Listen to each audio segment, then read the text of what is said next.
이 한 시간 하나님의 은혜가 더 풍성하게 임하기를 예수님의 이름으로 축원해 드립니다. 오늘 본문에 있는 말씀을 통해서 성경에 기록된 대로 부활합니다. 그런 제목 가지고 말씀을 살펴봅니다. 디스커버리 익스페디션이라고 하는 그 프로그램에 나오는 한 장면을 여러분에게 소개합니다. 거기에 나오는 그 여행 가이드가 사하라 사막 한가운데 산이 있는데 그 산에 있는 벽화를 보여줍니다. 최소한 지금으로부터 3,500년 전이나 3,800년 정도 추정되는 바위라고 하는데요. 그 바위에는 상인들이 낙타를 몰고 가는 그런 모습이 거기 그려져 있고 낙타가 꽤 많습니다. 그리고 상인들이 있는데 그 상인이 보통 상인이 아니고 대상인입니다. 그리고 이제 그 밑에는 얼마 정도 가면 샘이 있다라고 하는 사실을 알려주고 그 다음에 너가 어느 도시로 가려고 하느냐 그 도시를 가리키는 이정표가 있어요. 그래서 이 바위에는 세 가지를 드러내고 있습니다.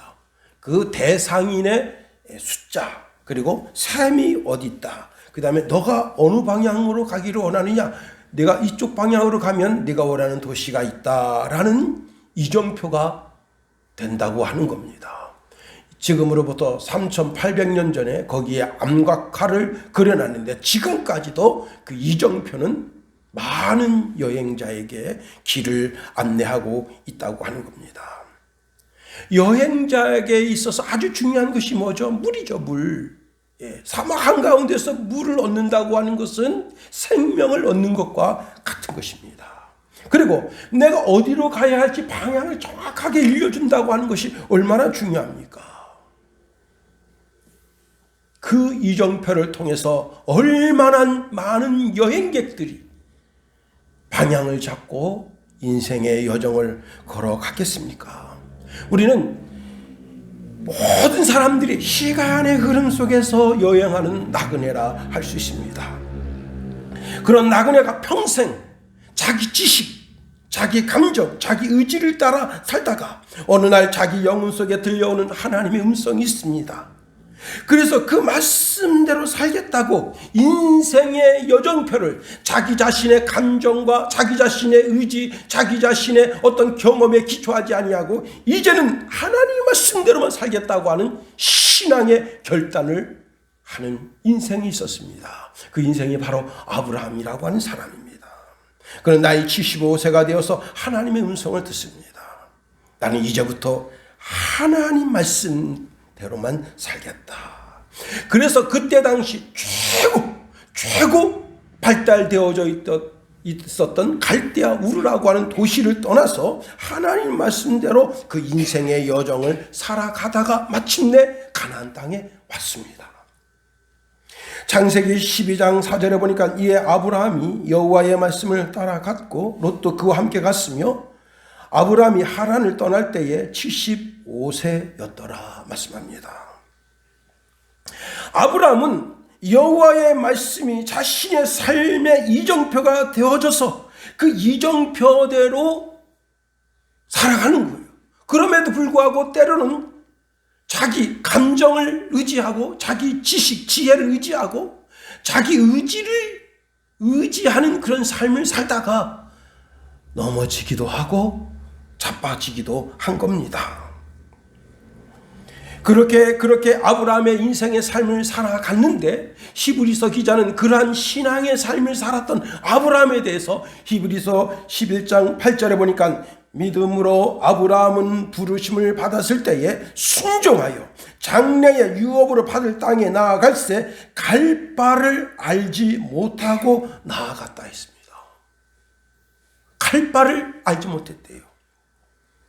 이게 무슨 말씀이냐? 하나님께서 아브라함에게 너는 내가 내게 지시할 땅으로 가라 해서 가나안 땅에 왔는데 너 보이는 이 땅은 내와 내 자손에게 영원토록 주리라고 말씀하셨는데 아브라함은 자기 영혼을 하나님께서 그 영혼을 이끌고 하나님의 나라에까지 끌고 올라가는 것에 대한 약속을 받지 못했다는 거예요. 그래서 방황했다는 거예요. 그래서 가나안 전 지역을 방황하면서 그 방황 속에 그 자신을 이끄는 것이 바로 여호와의 말씀이었다고 하는 겁니다. 하나님은 아브라함에게 너 영혼을 내가 천국으로 인도하마 그렇게 말씀을 주지 않으셨다는 거예요. 아브라함과 이삭과 야곱, 요셉도 다 외국에서 여행하는 여행객처럼 자기 자신을 그렇게 스스로 말해왔다는 겁니다. 그래서 히브리서 11장 15절 16절에 보면 그들이 나온 바 본향을 생각하였더라면, 본향이 어디에? 갈대아 우르죠. 나온 바 본향을 생각하였더라면 돌아갈 기회가 있었으려니와, 그들이 이제는 더 나은 본향을 사모하니, 하나님이 천국에 너 영혼 이끈다 그렇게 말씀하지 않으셨지만은 그 마음 중심에는 하나님께서 나를 천국으로 이끄시겠지 하는 그런 사모함이 있어서 하나님께서 그들을 인도하시는데, 하나님이 그들의 하나님이라 일컬음 받으심을 부끄러워하지 아니하시고 그들을 위하여 한 성 곧 새 예루살렘 성을 예비하셨다 하는 겁니다. 예수님이 하나님은 죽은 자의 하나님이 아니라 살아있는 자들의 하나님이라고 가르치시면서 아주 놀라운 말씀을 주십니다. 마태복음 22장 31절 32절에 보니까 죽은 자의 부활을 논의할진대 하나님이 너희에게 말씀하신 바 나는 아브라함의 하나님이요 이삭의 하나님이요 야곱의 하나님이로라 하신 것을 읽어보지 못하였느냐. 하나님은 죽은 자의 하나님이 아니요 살아있는 자의 하나님이시니라. 너무너무 놀라운 것은 그렇게 갈 바를 몰라 방황하면서 하나님 말씀대로 살려고 몸부림쳤던 그 아브라함에게 하나님께서 더 나은 본향 천국을 인도하시고 그 영혼이 지금도 하나님의 나라에 살아있다는 거예요. 아브라함이 여호와의 말씀을 자신의 영혼의 이정표로 삼을 때 그 영혼을 하나님께서 그렇게 선하게 인도하여 지금 천국에 살아있는 존재로 만드셨다는 겁니다. 여러분, 우리가 신구약 성경이 있는데 이 신구약 성경을 늘 여러분의 영혼의 이정표로 삼으세요. 그러면 하나님께서 한 성 새 예루살렘 성을 예비하시고 거기에 들어가는 것을 부끄럽게 여기지 아니하시고 하나님을 아빠 아버지라 부르며 내 인생의 여정을 하나님께서 인도하신다 하는 사실입니다. 자, 오늘 본문으로 가보면요. 자, 오늘 본문에 나사로가 병들었습니다. 나사로가 병들어 죽어갑니다. 그래서 마리아 마르다가 사람을 보내서 예수님께 기별을 했습니다. 예수님, 당신이 사랑하는 자 나사로가 죽어가고 있습니다. 그때 예수님께서 그 말씀을 듣고도 제자들에게 얘들아 우리 유대 땅에 전도하러 가자.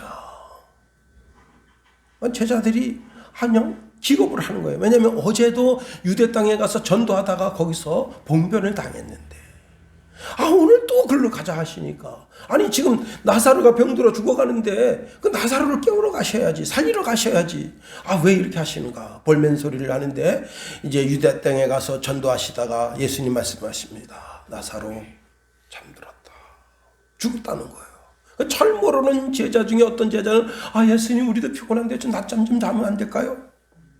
예수님이 나사로가 지금 잠들었다.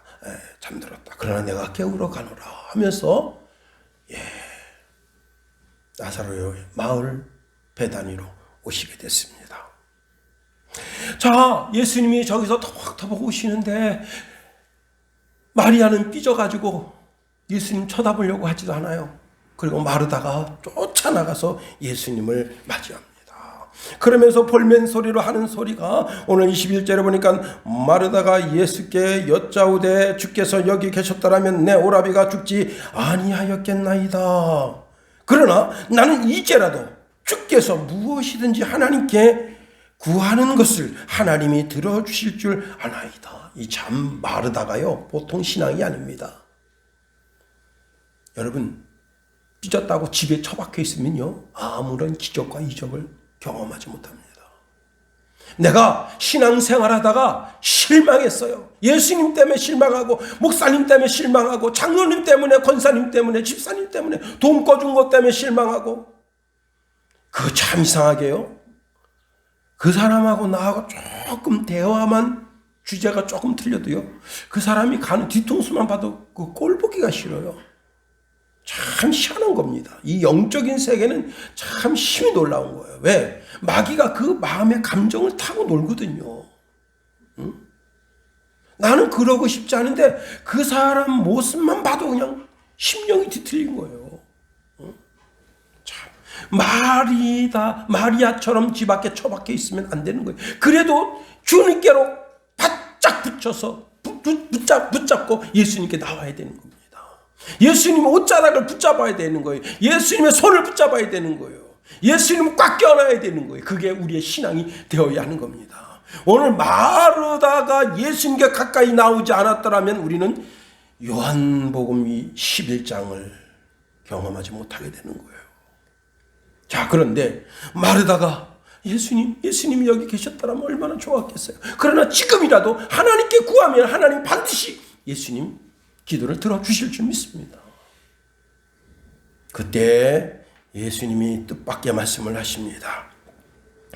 우리 23절 다 같이 한번 읽어볼까요? 23절 시작. 예수께서 이르시되 내 오라비가 다시 살리라. 아멘. 자, 다시 산다고 하는 것은 부활은 아니에요. 소생이야, 소생. 지금 죽은 지 며칠 됐어요? 나흘 됐다고. 하루, 이틀, 사흘, 나흘, 4일 됐어요. 그리고 시체가 썩은 냄새가 나. 그러나 내 오라비가 소생하게 된다. 그러시면서 25절, 26절 말씀을 하십니다. 25절, 26절 다 같이 한번 읽어봅니다. 시작. 예수께서 이르시되 나는 부활이요 생명이니 나를 믿는 자는 죽어도 살겠고 무릇 살아서 나를 믿는 자는 영원히 죽지 아니하리니 이것을 내가 믿느냐. 여러분, 예수님께서 나를 믿는 자는 죽어도 산다. 그리고 살아서 나를 믿는 자는 영원히 죽지 아니하는 부활의 복이 있다 말씀하신 것입니다. 우리가 오늘 본문에 있는 말씀을 통해서 깨달을 진리가 참 많습니다. 예수님이 부활하신 것은 즉흥적인 사건이 아니고 창조 이전에 하나님의 창조 계획 속에 있었던 사건이라는 사실입니다.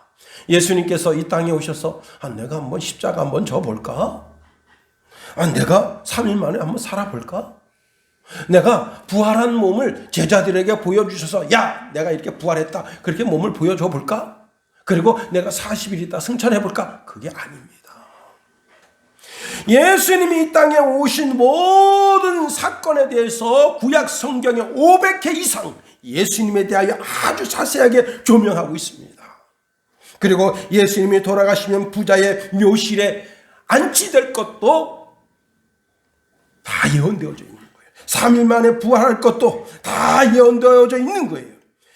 고린도전서 15장 3절 4절 말씀에 보니까 내가 받은 것을 먼저 너희에게 전하였노니 이는 성경대로 예수님께서 그리스도께서 우리 죄를 위하여 죽으시고 장사 지낸 바 되었다가 성경대로 사흘 만에 다시 살아나사 성경대로 구약 성경에 예언한 그대로 여자의 몸으로 오시고 그리고 공생애를 사시고 그리고 고통과 고난을 당하시고 십자가에서 죽으시고 모든 물과 피를 쏟고 그리고 원래 이제 죽은 사람 이 다리를 꺾어요. 빨리 죽으라고. 근데 예수님은 다리를 꺾지 않았다. 그리고 부자의 묘실에 들어간다. 이 모든 것들 성경에 예언한 그대로 되었다 하는 겁니다.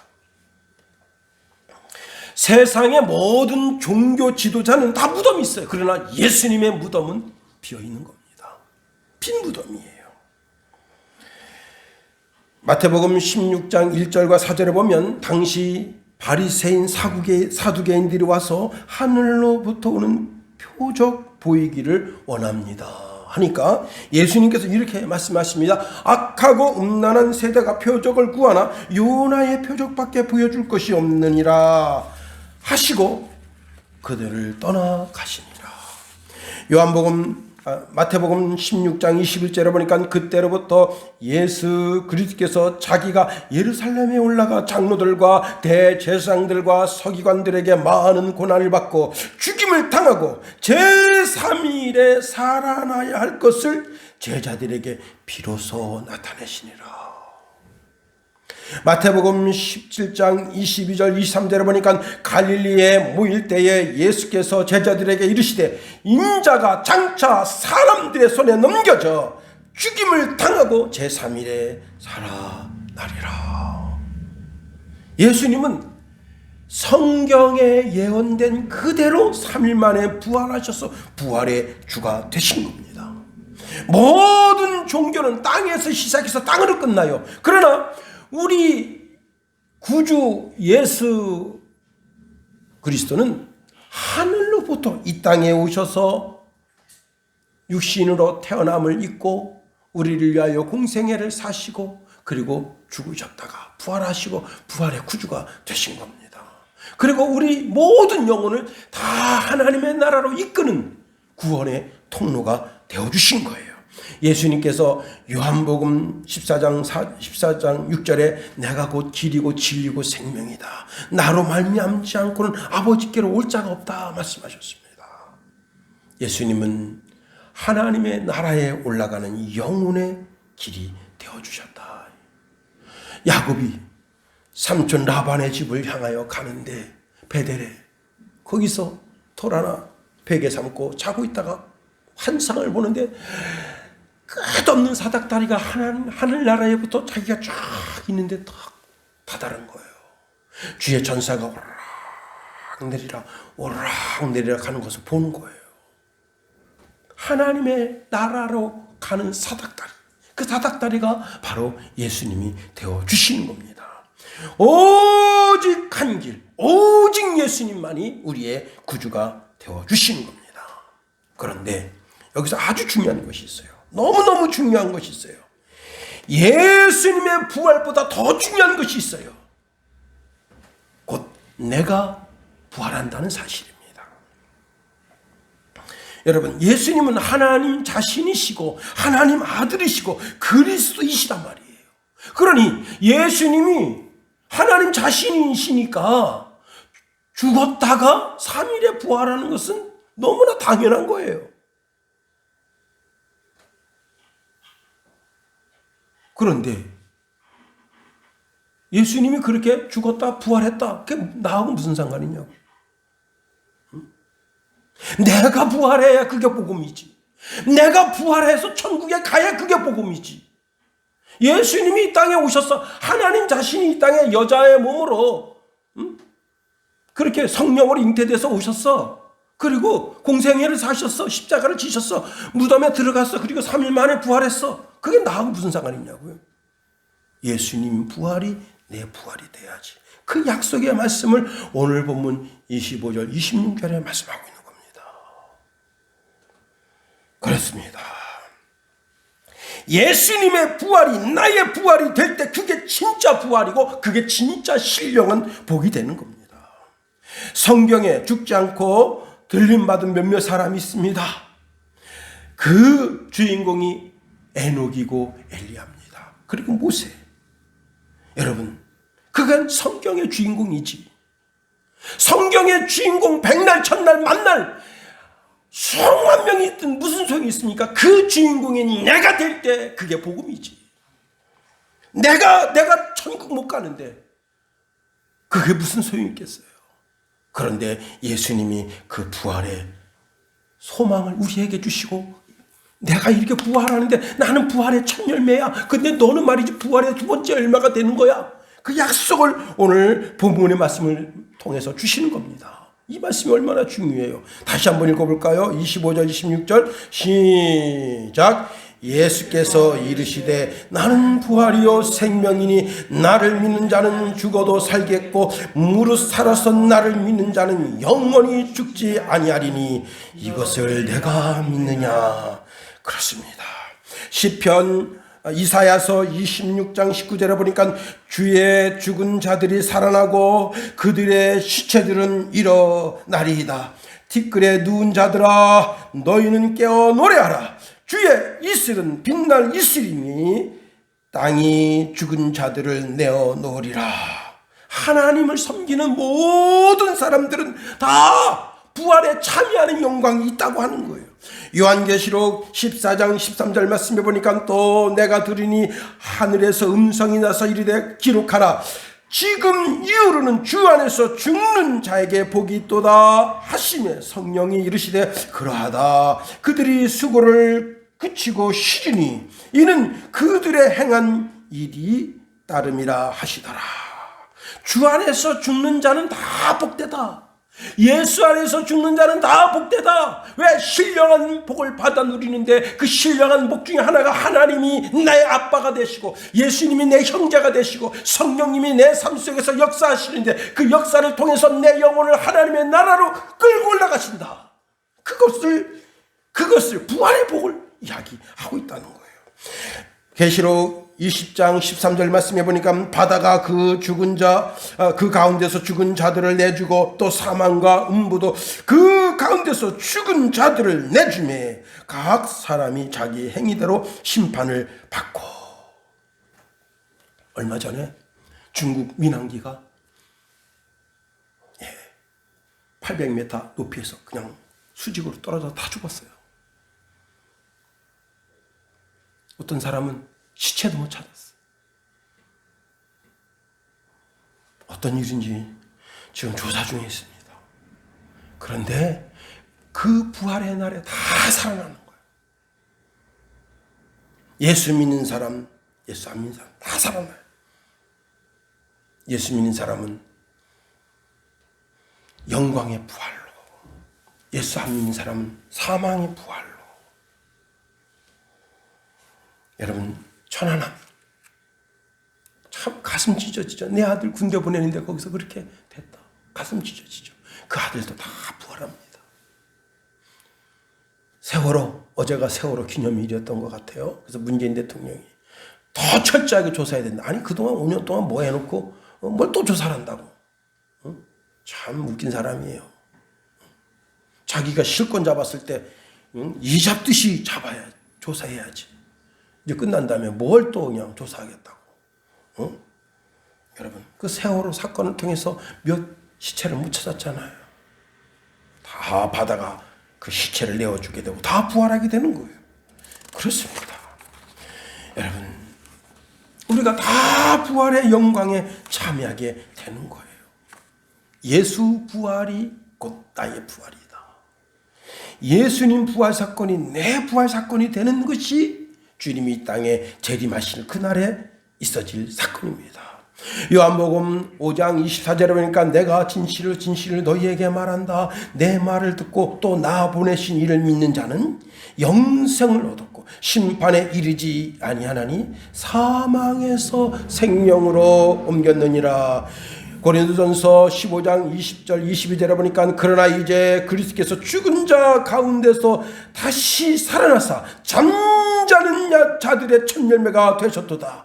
사망이 한 사람으로 말미암았으니 죽은 자의 부활도 한 사람으로 말미암노다.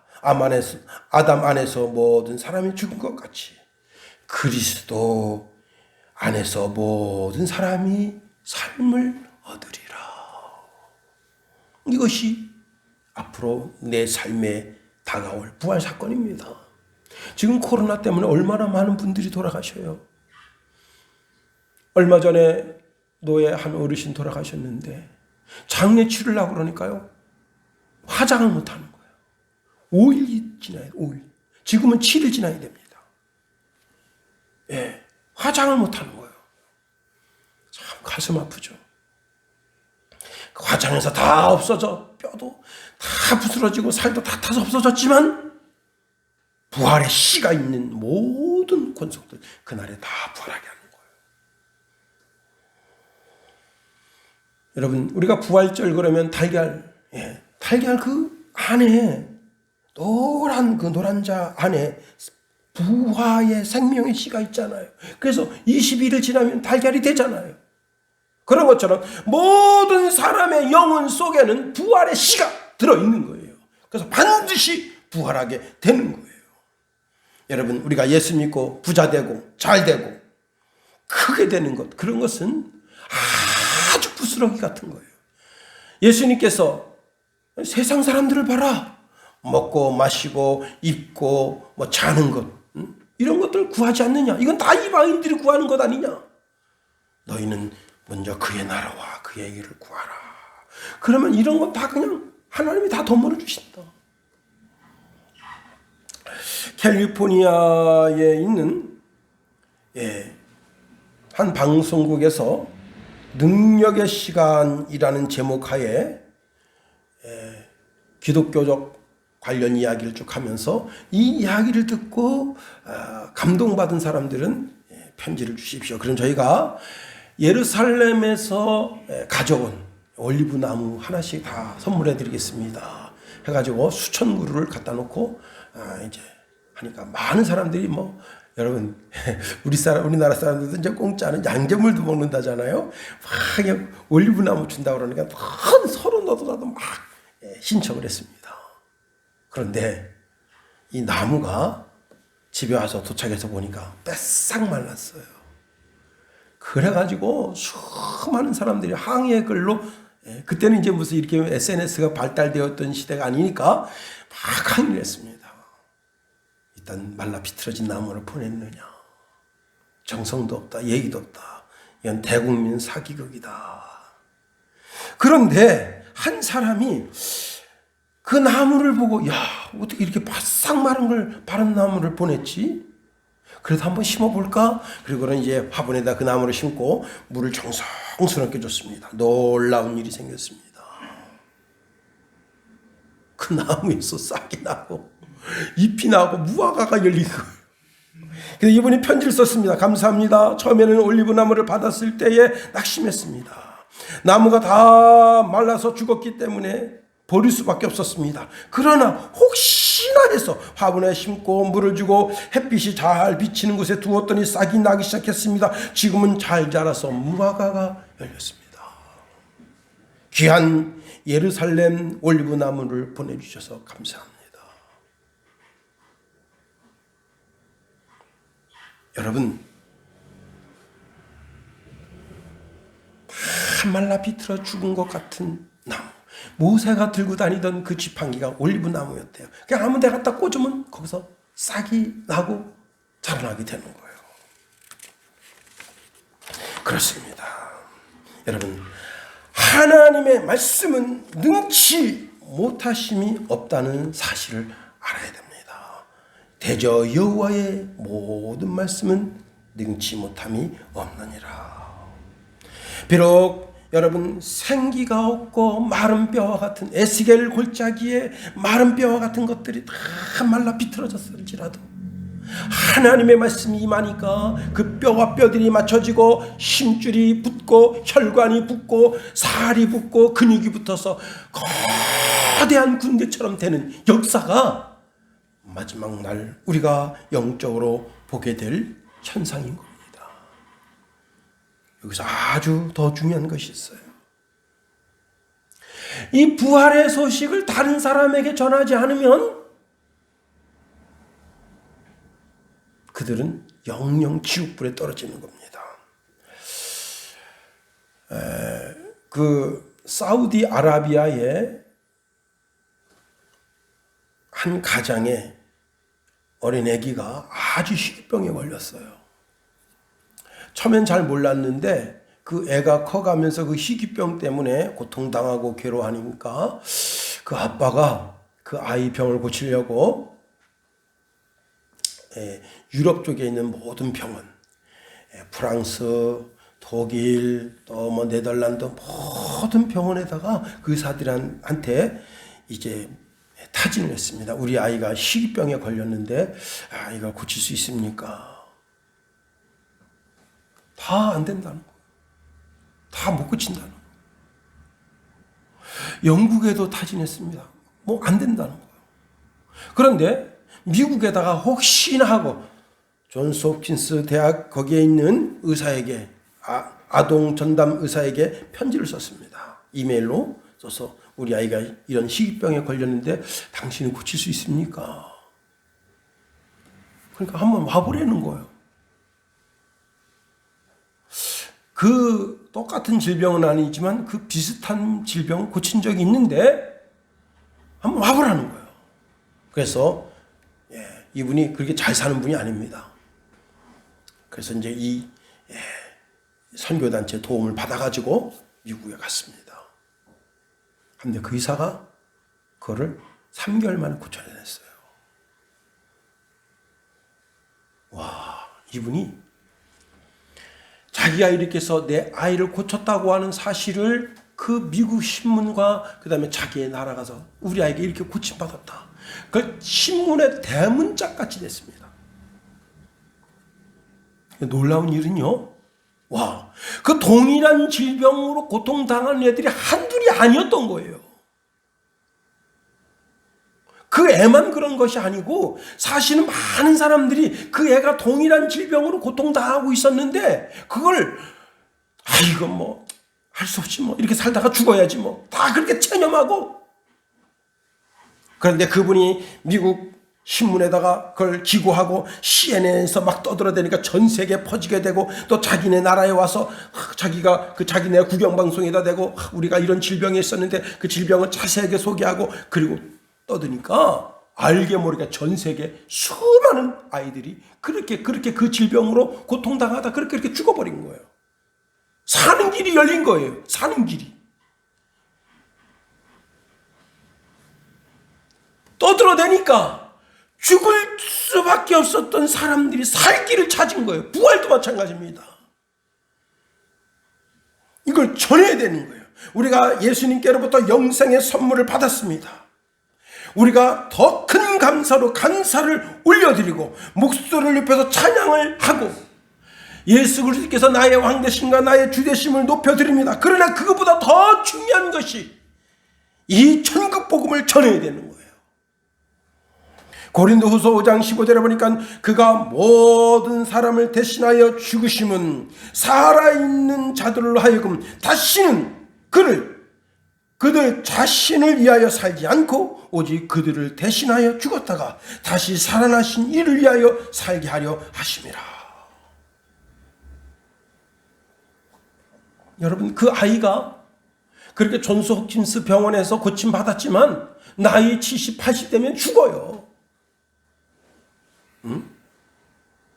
그러나 영생의 길이 있다는 사실을 알려주는 것이 얼마나 중요합니까? 여러분, 이제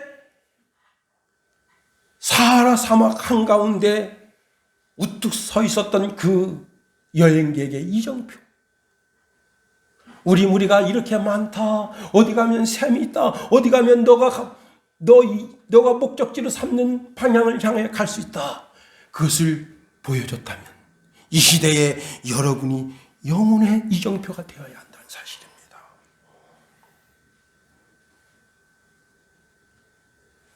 그리고 아직 사망과 죽음을 향하여 달려가고 있는 저들에게 영생의 길이 있음을 가르쳐줘야 되는 거예요.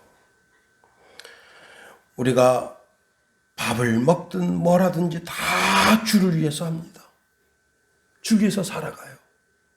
그런데 그렇게 사는 모든 삶, 내가 일주일 주 안에서 주 뜻 안에서 사는 모든 삶, 그 삶 중에 가장 영광되는 삶이 무엇이냐? 사망을 향하여 전심전력으로 달려가는 그 영혼을 하나님께로 인도하는 삶이 가장 복된 삶입니다.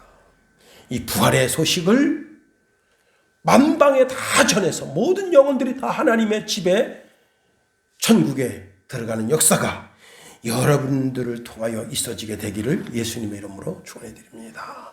기도하겠어요. 하나님 감사합니다. 우리를 붙드시며 인도하소서. 부활의 아침에 부활의 소망이 우리 속에 가득 넘쳐나게 하여 주시고 예수님을 통하여 얻은 이 부활의 생명, 부활의 영광, 부활의 축복이 나뿐만 아니라 모든 사람들에게 다 증거되어져서 한 심령도 지옥불에 떨어지는 인생이 없도록 우리의 삶을 주장해 주시며 인도하소서. 우리가 이 시대에 영혼의 안내자가 되게 하소서. 예수님 이름으로 감사하며 기도합니다. 아멘.